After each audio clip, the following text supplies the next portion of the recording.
नमस्कार। आज हम सोशल फार्मेसी के चैप्टर 2 की शुरुआत कर रहे हैं, जिसका नाम है डेमोग्राफी। ये चैप्टर बहुत ही दिलचस्प है और हमें हमारे समाज और आबादी के बारे में बहुत कुछ सिखाता है। तो चलिए शुरू करते हैं। स्लाइड पर पहली लाइन है, demography is the systematic and periodic study of population growth. इसका मतलब है कि डेमोग्राफी किसी भी आबादी यानी पॉपुलेशन की ग्रोथ का एक व्यवस्थित और समय समय पर किया जाने वाला अध्ययन है। मतलब हम साइंटिफिकली स्टडी करते हैं कि आबादी कैसे बढ़ रही है, कैसे घट रही है और उसके क्या कारण हैं। ये शब्द word derived from Greek word demos people plus graphein describe, यानी डेमोग्राफी शब्द ग्रीक भाषा के दो शब्दों से मिलकर बना है। पहला है डेमोस, जिसका मतलब होता है लोग, और दूसरा है ग्राफेन, जिसका मतलब होता है वर्णन करना। तो अगर हम इन दोनों को मिला दें तो डेमोग्राफी का सीधा सा मतलब हुआ लोगों का वर्णन। अब देखते हैं इसका स्कोप क्या है, मतलब हम इसमें क्या क्या पढ़ते हैं। इसमें आता है पॉपुलेशन साइज एंड ग्रोथ, यानी जनसंख्या का आकार क्या है और वो कैसे बढ़ रही है। इसमें हम बर्थ, डेथ और माइग्रेशन को स्टडी करते हैं। फिर है कॉम्पोजिशन एंड स्ट्रक्चर, यानी जनसंख्या की बनावट कैसी है, इसमें कितने पुरुष हैं, कितनी महिलाएं हैं, कितने बच्चे हैं, कितने बुजुर्ग हैं। और आखिर में जोग्राफिकल डिस्ट्रीब्यूशन, यानी लोग कहाँ कहाँ बसे हुए हैं, शहरों में ज्यादा हैं या गांव में। अगली लाइन कहती है, sociology as a discipline is based upon the foundation of population studies known as demography. इसका मतलब है कि समाजशास्त्र यानी सोशियोलॉजी जो विषय है, उसकी नींव ही जनसंख्या के अध्ययन पर टिकी हुई है, जिसे हम डेमोग्राफी कहते हैं। किसी भी समाज को समझने के लिए वहां के लोगों को समझना सबसे जरूरी होता है। All demographic studies are based upon processes of counting such as the census and surveys. तो ये सारी जानकारी हमें मिलती कहाँ से है? ये हमें जनगणना, जिसे हम सेंसस कहते हैं, और समय समय पर होने वाले सर्वे से मिलती है। डेमोग्राफी की दो वैरायटीज होती हैं। पहली फॉर्मल डेमोग्राफी, जो क्वांटिटेटिव होती है, मतलब ये सिर्फ आंकड़ों और संख्याओं पर ध्यान देती है, जैसे कितने लोग पैदा हुए, कितने लोगों की मृत्यु हुई। दूसरी है सोशल डेमोग्राफी, जो social, economic and political aspects देखती है, मतलब ये उन आंकड़ों के पीछे के सामाजिक, आर्थिक और राजनीतिक कारणों को समझने की कोशिश करती है। तो अब सवाल उठता है कि डेमोग्राफी की इंपॉर्टेंस क्या है, हम इसे क्यों पढ़ते हैं। पहला पॉइंट है टू कंट्रोल पॉपुलेशन ग्रोथ, मतलब जनसंख्या वृद्धि को नियंत्रित करने के लिए योजनाएं बनाने में डेमोग्राफी हमारी मदद करती है। दूसरा, to define health status of the community, यानी किसी समुदाय के स्वास्थ्य का स्तर क्या है ये जानने के लिए। तीसरा, to fulfil nutritional and medical needs, मतलब आबादी की पोषण और दवाओं की ज़रूरतों को पूरा करने के लिए। और चौथा, टू इम्प्रूव एजुकेशनल लेवल, यानी शिक्षा के स्तर को सुधारने के लिए। अब हम बात करेंगे common sources and indicators of demography की। ये वो पैमाने हैं जिनसे हम जनसंख्या को नापते हैं। इसमें सबसे पहला है बर्थ रेट। इसकी परिभाषा है नंबर ऑफ लाइव बर्थ्स पर 1000 people in a given time and geographical area. आसान शब्दों में, किसी एक साल में एक खास जगह पर हर 1000 लोगों पर कितने जीवित बच्चे पैदा हुए। और दूसरा है death rate, number of deaths पर 1000 people in a given time and geographical area. इसका मतलब है किसी एक साल में एक खास जगह पर हर 1000 लोगों में से कितने लोगों की मृत्यु हुई। अब स्लाइड पर एक नोट दिया गया है जो बहुत जरूरी है। The difference between the birth rate and the death rate is the rate of national increase, यानी जन्म दर और मृत्यु दर के बीच का जो अंतर है उसे ही हम प्राकृतिक वृद्धि दर कहते हैं। यही तय करता है कि आबादी बढ़ रही है या घट रही है। When this difference is zero, or in practice very small, we say that the population has stabilized or has reached the replacement level. जब ये अंतर शून्य हो जाता है, मतलब जितने लोग पैदा हो रहे हैं उतने ही मर रहे हैं, तो हम कहते हैं कि आबादी स्थिर हो गई है। इसे रिप्लेसमेंट लेवल भी कहते हैं। Sometimes the birth rate is lower than the death rate. This leads to a decline in population. This is known as a negative growth rate. और कभी-कभी जन्म दर मृत्यु दर से भी कम हो जाती है, जिससे आबादी घटने लगती है, जिसे नेगेटिव ग्रोथ रेट कहा जाता है। चलिए डेमोग्राफी के कुछ और जरूरी इंडिकेटर्स को समझते हैं। तीसरा है माइग्रेशन रेट। जब लोग एक जगह से दूसरी जगह जाते हैं तो उसे माइग्रेशन कहते हैं। इसमें दो चीजें आती हैं, एमिग्रेशन, जिसे एग्जिट भी कहते हैं, जब कोई अपना देश छोड़कर बाहर जाता है, और इमिग्रेशन, जिसे इन भी कहते हैं, जब कोई बाहर से आकर हमारे देश में बसता है। अब कुछ ऐसे इंडिकेटर्स की बात करते हैं जो सीधे तौर पर स्वास्थ्य से जुड़े हैं। चौथा है फर्टिलिटी रेट, यानी प्रजनन दर। इसकी परिभाषा है नंबर ऑफ लाइव बर्थ्स पर 1000 women in the child bearing age group, usually 15 to 49 years. यह बताता है कि 15 से 49 साल की उम्र की प्रति 1000 महिलाओं पर कितने जीवित बच्चे पैदा हो रहे हैं। यह जन्म दर से अलग है क्योंकि यह सिर्फ बच्चा पैदा कर सकने वाली उम्र की महिलाओं पर फोकस करता है। पांचवा है infant mortality rate. Number of deaths of babies before the age of 1 year per 1000 live births, यानी प्रति 1000 जीवित जन्मों पर 1 साल की उम्र से पहले कितने बच्चों की मृत्यु हो जाती है। छठा है maternal mortality rate, the number of women who die in child birth per 1 lakh live births, मतलब प्रति 1 लाख जीवित जन्मों पर बच्चे को जन्म देते समय कितनी माताओं की मृत्यु हो जाती है। यहाँ एक और ज़रूरी नोट है, high rates of infant and maternal mortality are an unambiguous indicator of backwardness and poverty. इसका मतलब है कि शिशु और मातृ मृत्यु दर का ज्यादा होना किसी भी समाज के पिछड़ेपन और गरीबी का एक साफ संकेत है। जैसे जैसे देश का विकास होता है, स्वास्थ्य सुविधाएं बेहतर होती हैं और ये दरें कम हो जाती हैं। हमारे अगले इंडिकेटर्स हैं सेक्स रेशियो और एज स्ट्रक्चर। सेक्स रेशियो का मतलब है नंबर ऑफ फीमेल्स पर 1000 males in a given area at a specified time, यानी प्रति 1000 पुरुषों पर महिलाओं की संख्या कितनी है। वहीं एज स्ट्रक्चर का मतलब है the proportion of persons in different age groups, यानी आबादी में अलग अलग उम्र के कितने लोग हैं। इसी एज स्ट्रक्चर से एक बहुत ही जरूरी कॉन्सेप्ट निकलता है, important concept, the dependency ratio. ये क्या होता है? A major comparing the portion of a population which is composed of dependents, yani the young, those under 15, and the old, those over 64, with the portion that is in the working age group, yani 15 to 64 years. आसान शब्दों में ये बताता है कि काम करने वाली आबादी पर कितने लोग निर्भर हैं। इसका फॉर्मूला है 15 साल से कम आबादी प्लस 64 साल से ज्यादा आबादी को 15 से 64 साल की आबादी से डिवाइड करना।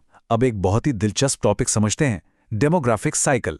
ये एक मॉडल है जो बताता है कि हर देश जनसंख्या के विकास के 5 चरणों से गुजरता है। स्टेज 1 है हाई स्टेशनरी। इसमें हाई बर्थ रेट और हाई डेथ रेट होता है, यानी जन्म दर और मृत्यु दर दोनों बहुत ज्यादा होते हैं, जिसकी वजह से जनसंख्या लगभग स्थिर रहती है। स्टेज 2 है अर्ली एक्सपैंडिंग। इसमें डेथ रेट इज फॉलिंग। जैसे जैसे स्वास्थ्य सेवाएं बेहतर होती हैं, मृत्यु दर गिरने लगती है, लेकिन जन्म दर अभी भी ज्यादा ही रहती है, जिससे जनसंख्या बहुत तेजी से बढ़ती है। स्टेज 3 है लेट एक्सपेंडिंग। इस स्टेज में बर्थ रेट इज फॉलिंग। लोगों में जागरूकता आने से और परिवार नियोजन के तरीकों से जन्म दर भी घटने लगती है। मृत्यु दर तो पहले से ही कम हो रही थी, इस स्टेज में भी जनसंख्या बढ़ती है, लेकिन धीरे धीरे।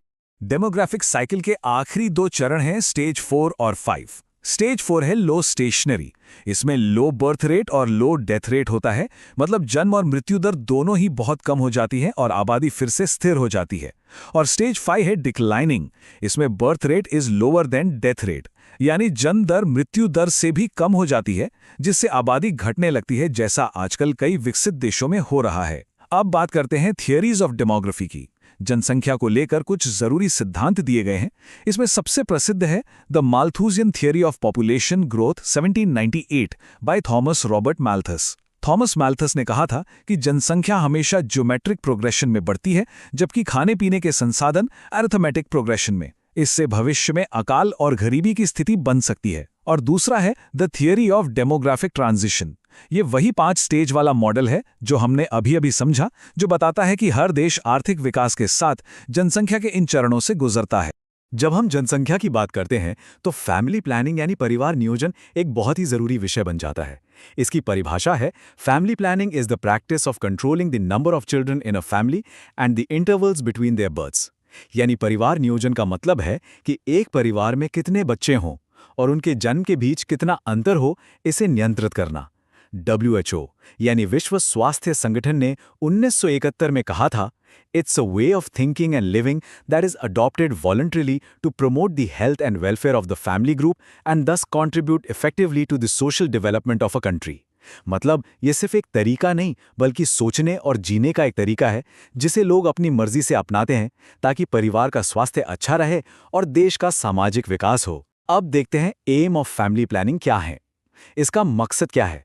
पहला, टू कंट्रोल पॉपुलेशन, जनसंख्या को नियंत्रित करना। दूसरा, टू प्रमोट फैमिली हेल्थ, परिवार के स्वास्थ्य को बढ़ावा देना।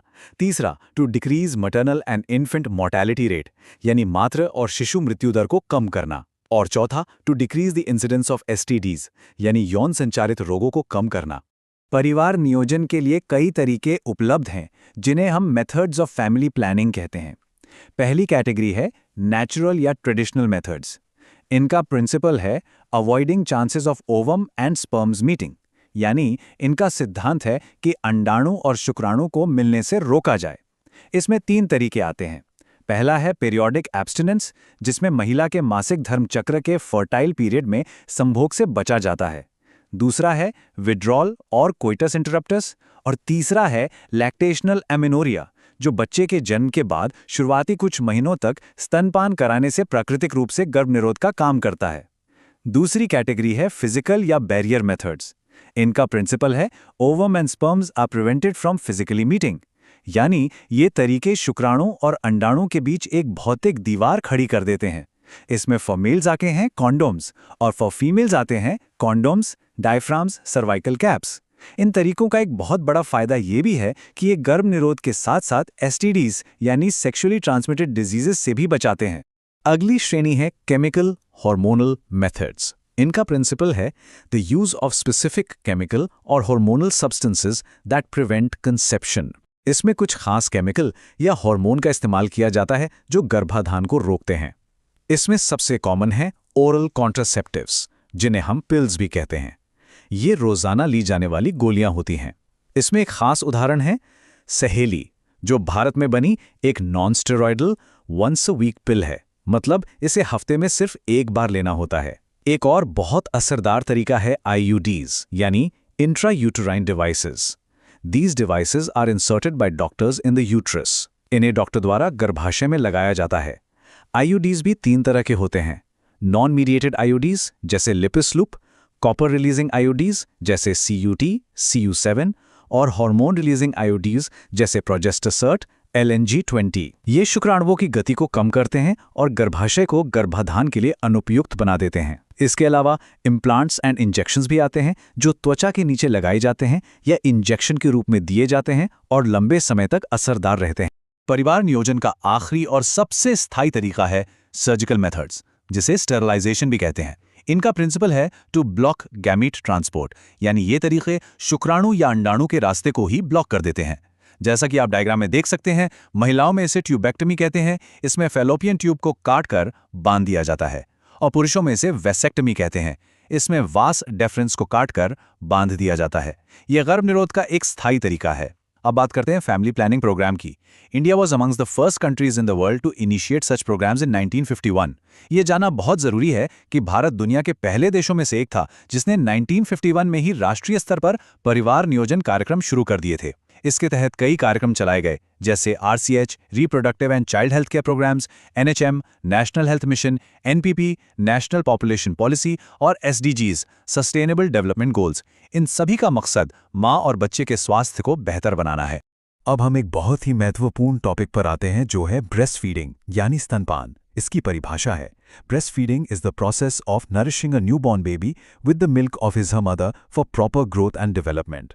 यानी स्तनपान वो प्रक्रिया है जिसमें नवजात शिशु को उसकी मां के दूध से पोषण दिया जाता है ताकि उसका सही विकास हो सके। स्लाइड पर एक बॉक्स में कंटेंट्स ऑफ ब्रेस्ट मिल्क दिए गए हैं। इसमें होता है water, proteins, fats, carbohydrates, minerals, vitamins, antibodies और इम्यून सेल्स। ये बच्चे के लिए एक संपूर्ण आहार है। Lactation begins towards the end of pregnancy. महिला के शरीर में दूध बनने की प्रक्रिया, जिसे लैक्टेशन कहते हैं, गर्भावस्था के आखिरी समय में शुरू हो जाती है। The milk produced during the initial few days of lactation is called colostrum. Delivery के बाद शुरुआती कुछ दिनों में जो गाढ़ा पीला दूध आता है उसे कोलोस्ट्रम कहते हैं। It contains several antibodies, especially IgA, absolutely essential to develop resistance for the newborn babies. इसमें बहुत सारी एंटीबॉडीज होती हैं जो नवजात शिशु को बीमारियों से लड़ने की शक्ति देती हैं। इसीलिए इसे बच्चे का पहला टीका भी कहा जाता है।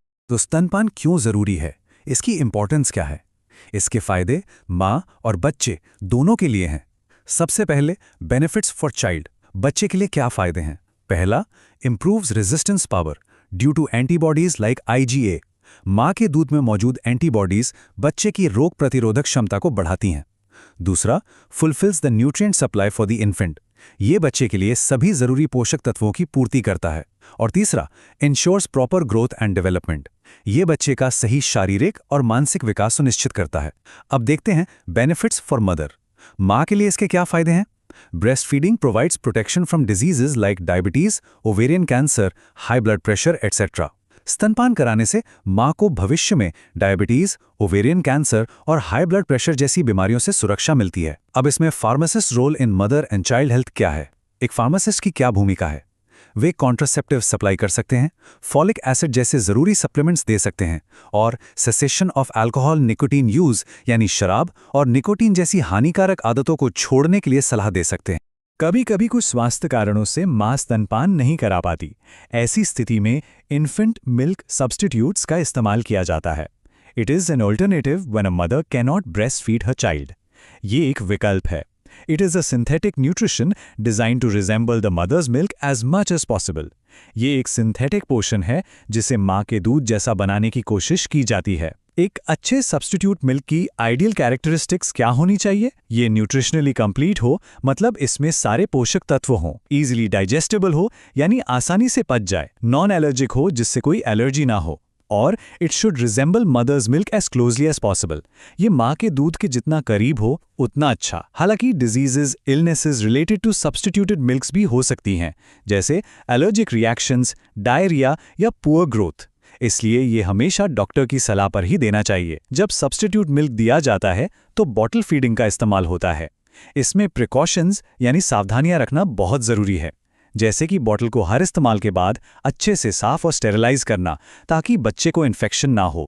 चलिए अब बात करते हैं मेडिकल साइंस की एक बहुत बड़ी खोज के बारे में, वैक्सीन यानी टीका। A vaccine is a biological preparation that provides active acquired immunity to a particular infectious or malignant disease. Vaccine एक जैविक तैयारी है जो हमारे शरीर को किसी खास बीमारी के खिलाफ एक्टिव अक्वायर्ड इम्यूनिटी यानी सक्रिय अर्जित प्रतिरक्षा देती है। इसमें आमतौर पर बीमारी फैलाने वाले रोगाणु का एक कमजोर या मरा हुआ रूप होता है। अब देखते हैं हाउ इट वर्क्स। ये काम कैसे करता है। जब इंजेक्शन यानी एंटीजन दिया जाता है तो हमारा शरीर उसे एक बाहरी दुश्मन समझकर प्राइमरी एंटीबॉडी रिस्पॉन्स देता है और एंटीबॉडी बनाता है। सबसे ज़रूरी बात यह है कि हमारा इम्यून सिस्टम मेमोरी सेल्स बना लेता है, यानी उसे याद रखता है। अब भविष्य में जब असली इन्फेक्शन होता है तो हमारा शरीर सेकेंडरी एंटीबॉडी रिस्पॉन्स देता है, जो बहुत तेज और शक्तिशाली होता है और बीमारी को तुरंत खत्म कर देता है। यहाँ एंटीजन और एंटीबॉडी को समझना जरूरी है। एंटीजन कोई भी बाहरी पदार्थ है जो हमारे शरीर में इम्यून रिस्पॉन्स पैदा करता है, और एंटीबॉडी वो वाई शेप्ड प्रोटीन यानी H2L2 है जिसे हमारा शरीर एंटीजन से लड़ने के लिए बनाता है। वैक्सीन की हिस्ट्री की बात करें तो एडवर्ड जेनर ने स्मॉल पॉक्स यानी चेचक का टीका खोजा था और लुइस पास्चर ने रेबीज और एंथ्रैक्स के टीके बनाए थे। वैक्सीन कई तरह की होती हैं जो इस बात पर निर्भर करती हैं कि उनमें किस तरह के एंटीजन का इस्तेमाल किया गया है। पहली है live attenuated vaccine LAV, contains whole bacteria और viruses which are attenuated, weakened। इसमें जिंदा लेकिन कमजोर किए हुए रोगाणु होते हैं। इसके उदाहरण हैं BCG, OPV, oral polio vaccine और मीजल्स। दूसरी है inactivated vaccine, killed vaccine, contains killed organisms। इसमें मरे हुए रोगाणु होते हैं। ये ज्यादा सुरक्षित मानी जाती है। इसका उदाहरण है IPV, इनएक्टिवेटेड पोलियो वैक्सीन। तीसरी है सब unit vaccine, purified antigen, contains only the antigenic parts of a pathogen. इसमें पूरे रोगाणु की जगह सिर्फ उसका वो हिस्सा होता है जो इम्यूनिटी पैदा करता है, जैसे हेपेटाइटिस B का टीका। और चौथी है toxoid vaccine, inactivated toxoid, based on the toxin produced by certain bacteria. कुछ बीमारियां बैक्टीरिया के जहर से होती हैं। इस टीके में उसी जहर को निष्क्रिय करके शरीर में डाला जाता है, जैसे टिटेनस और डिफ्थीरिया के टीके। टीकों को हम और भी तरीकों से क्लासिफाई कर सकते हैं। बेस्ड ऑन कंपोनेंट्स टीके दो तरह के होते हैं, मोनोवेलेंट जिसमें सिंगल स्ट्रेन होता है जैसे मीजल्स वैक्सीन, और पॉलीवेलेंट जिसमें मल्टीपल स्ट्रेन्स होते हैं जैसे ओरल पोलियो वैक्सीन OPV। एक और प्रकार है combination vaccine in which multiple antigens are combined into one shot. इसमें एक ही टीके में कई बीमारियों के एंटीजन होते हैं, जैसे DPT वैक्सीन जो डिफ्थेरिया, पोर्टोसिस और टेटनस से बचाता है। एक ideal characteristics of a vaccine क्या होनी चाहिए?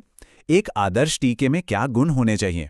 वो नॉन एलर्जिक हो, easy to administer and store हो यानी उसे लगाना और रखना आसान हो, और लो कॉस्ट हो यानी सस्ता हो ताकि सब तक पहुंच सके। ये सब जुड़ा है इम्यूनिटी से। It is the ability of our body to produce an immune response against any foreign substances, antigens। Immunity हमारे शरीर की वो क्षमता है जिससे वो किसी भी बाहरी पदार्थ के खिलाफ लड़ता है। ये दो तरह की होती है, इनेट और एक्वायर्ड। चलिए हमारे शरीर के इम्यून सिस्टम को थोड़ा और समझते हैं। पहली है इनेट इम्यूनिटी। ये नॉन स्पेसिफिक होती है and is present at the time of birth. ये हमें जन्म से मिलती है और हर दुश्मन से एक ही तरह लड़ती है। इसके 4 तरह के बैरियर्स होते हैं। फिजिकल बैरियर्स जैसे हमारी स्किन, फिजियोलॉजिकल बैरियर्स जैसे पेट का एसिड, सेलुलर बैरियर्स जैसे हमारी वाइट ब्लड सेल्स और साइटोकाइन बैरियर्स। दूसरी है एक्वायर्ड इम्यूनिटी। ये पैथोजन स्पेसिफिक होती है and is characterised by memory. ये हर दुश्मन को पहचानती है, उसे याद रखती है और अगली बार के लिए तैयार रहती है। When our body encounters a pathogen for the first time, it produces a response which is of low intensity. Primary response. जब हमारा शरीर पहली बार किसी रोगाणु से मिलता है तो प्राइमरी रिस्पॉन्स देता है जो धीमा होता है। Subsequent encounter elicits a highly intensified response, secondary response. लेकिन जब वही रोगाणु दोबारा हमला करता है तो सेकेंडरी रिस्पॉन्स होता है जो बहुत तेज और शक्तिशाली होता है। ये पूरी प्रक्रिया बी लिम्फोसाइट्स जो एंटीबॉडीज बनाती हैं और टी लिम्फोसाइट्स जो बी सेल्स की मदद करती हैं की मदद से होती है। अब बात करते हैं उन खतरों की जो हमारे आसपास के वातावरण में है, और वो है पोल्यूशन यानी प्रदूषण। Any undesirable change in physical, chemical or biological characteristics of air, land, water or soil is called pollution. हवा, पानी, जमीन या मिट्टी में कोई भी ऐसा अवांछनीय बदलाव जो हमारे लिए हानिकारक हो, प्रदूषण कहलाता है। भारत सरकार ने पर्यावरण की सुरक्षा के लिए द इन्वायरमेंट प्रोटेक्शन एक्ट 1986 बनाया। सबसे पहले बात करते हैं वाटर पोल्यूशन की। इसके लिए the water prevention and control of pollution act 1974 बनाया गया था। इसके सोर्सेज क्या हैं? इसके स्रोत हैं household waste, detergents, industrial discharge, heavy metals, agricultural sources, chemical fertilisers and pesticides, यानी घरों का कचरा, फैक्ट्रियों से निकलने वाले रसायन और खेतों में इस्तेमाल होने वाले कीटनाशक। इसके हेल्थ इफेक्ट्स क्या हैं? इससे वाटर बॉर्न डिजीजेज होती हैं जैसे कॉलरा, टाइफॉइड, जॉन्डिस। इसके अलावा भी कई स्वास्थ्य समस्याएं होती हैं। प्रदूषण का दूसरा बड़ा रूप है एयर पोल्यूशन। इसके नेचुरल सोर्सेज भी हैं जैसे फॉरेस्ट फायर और ह्यूमन मेड सोर्सेज भी हैं जैसे ऑटोमोबाइल्स और इंडस्ट्रीज। इसके हेल्थ इफेक्ट्स बहुत गंभीर हैं जैसे स्मॉग जो धुएं और कोहरे का मिश्रण है, एसिड रेन जो इमारतों और फसलों को नुकसान पहुंचाती है, depletion of the ozone layer जो हमें सूरज की हानिकारक किरणों से बचाती है, और ग्रीन हाउस इफेक्ट जिसमें CO2 और CH4 जैसी गैसें पृथ्वी का तापमान बढ़ा रहे हैं। अगला है noise pollution. Unwanted and high levels of sound is known as noise pollution. तेज और अवांछित शोर को ध्वनि प्रदूषण कहते हैं। इसके सोर्सेस हैं इंडस्ट्रियल, आउटडोर और रेजिडेंशियल। इसके हेल्थ इफेक्ट्स में हियरिंग लॉस यानी सुनने की क्षमता कम होना, हाई ब्लड प्रेशर और स्ट्रेस शामिल हैं। यहाँ एक नोट है, The Air Act of 1981 was amended in 1987 to include noise as an air pollutant. वायु कानून 1981 को 1987 में बदला गया और शोर को भी एक वायु प्रदूषक के रूप में शामिल किया गया। प्रदूषण से बचने के लिए कचरे का सही निपटान बहुत जरूरी है। पहले बात करते हैं सॉलिड वेस्ट डिस्पोजल की। Municipal solid wastes are generally dumped in sanitary landfills और इंसिनरेटर्स। शहरों के ठोस कचरे को या तो सैनिटरी लैंडफिल में दबाया जाता है या इंसिनरेटर में जलाया जाता है। आजकल ई-वेस्ट्स यानी इलेक्ट्रॉनिक कचरा एक बड़ी समस्या बन गया है। अब बात करते हैं सीवेज ट्रीटमेंट प्लांट की, जो गंदे पानी को साफ करता है। इसके 2 मुख्य स्टेप्स हैं। पहला प्राइमरी ट्रीटमेंट जिसमें फिजिकल रिमूवल ऑफ पार्टिकल्स होता है, और दूसरा सेकेंडरी ट्रीटमेंट और बायोलॉजिकल ट्रीटमेंट जिसमें माइक्रोब्स यानी सूक्ष्म जीवों की मदद से जैविक गंदगी को साफ किया जाता है। यहाँ BOD का जिक्र जरूरी है, जिसका मतलब है बायोकेमिकल ऑक्सीजन डिमांड। ये पानी में मौजूद जैविक कचरे को मापने का एक तरीका है। ज्यादा BOD का मतलब है ज्यादा प्रदूषित पानी। अब बात करते हैं ऑक्यूपेशनल इलनेसेस की। These are the problems that arise in individuals due to hazards in their workplace. ये वो बीमारियां हैं जो लोगों को उनके काम करने की जगह पर मौजूद खतरों की वजह से होती हैं। इसके सोर्सेज हैं paint industry, cement industry, coal mines आदि, और इससे स्किन डिजीजेज, रेस्पिरेटरी डिजीजेज या न्यूरोलॉजिकल डिजीजेज जैसी बीमारियां हो सकती हैं। इस चैप्टर का अंतिम लेकिन बहुत ही महत्वपूर्ण हिस्सा है साइकोसोशल फार्मेसी। इसका मतलब है psychological and social factors influencing an individual's mental health and behaviour, यानी वो मनोवैज्ञानिक और सामाजिक कारक जो किसी व्यक्ति के मानसिक स्वास्थ्य और व्यवहार पर असर डालते हैं। इस संदर्भ में ड्रग्स एंड देयर मिसयूज एक बड़ी समस्या है। स्लाइड पर एक टेबल दी गई है। साइकोट्रॉपिक्स जैसे बार्बिचुरेट्स, इनका मिसयूज डिप्रेशन और इंसोम्निया के लिए होता है। नार्कोटिक्स जैसे मॉर्फिन, इनका मिसयूज पेन रिलीफ के लिए होता है। अल्कोहल का मिसयूज स्ट्रेस रिलीफ के लिए और टोबैको का मिसयूज प्लेजर के लिए। इन सभी का दुरुपयोग लत का कारण बनता है। Adolescence and drug alcohol abuse. किशोरावस्था एक ऐसा समय है जब युवा क्यूरियोसिटी या पीयर प्रेशर में आकर इन चीज़ों का सेवन शुरू कर सकते हैं। Suicidal behaviors are a serious symptom of treatable mental health disorders like depression. ये जानना बहुत ज़रूरी है कि आत्महत्या का विचार अक्सर डिप्रेशन जैसी बीमारियों का एक गंभीर लक्षण होता है जिनका इलाज संभव है। तो इन आदतों से प्रिवेंशन एंड कंट्रोल कैसे किया जा सकता है? अवॉइड अनड्यू पीयर प्रेशर, यानी साथियों के गलत दबाव में ना आएं। एजुकेशन एंड काउंसलिंग, यानी सही शिक्षा और सलाह लें। और seeking help from parents and peers and professionals, यानी अपने माता पिता, दोस्तों या किसी विशेषज्ञ से मदद मांगे। तो इसी के साथ सोशल फार्मेसी का दूसरा चैप्टर यहाँ पूरा होता है। उम्मीद है आपको डेमोग्राफी से लेकर साइको सोशल फार्मेसी तक के सभी टॉपिक्स अच्छे से समझ आए होंगे। सुनने के लिए धन्यवाद।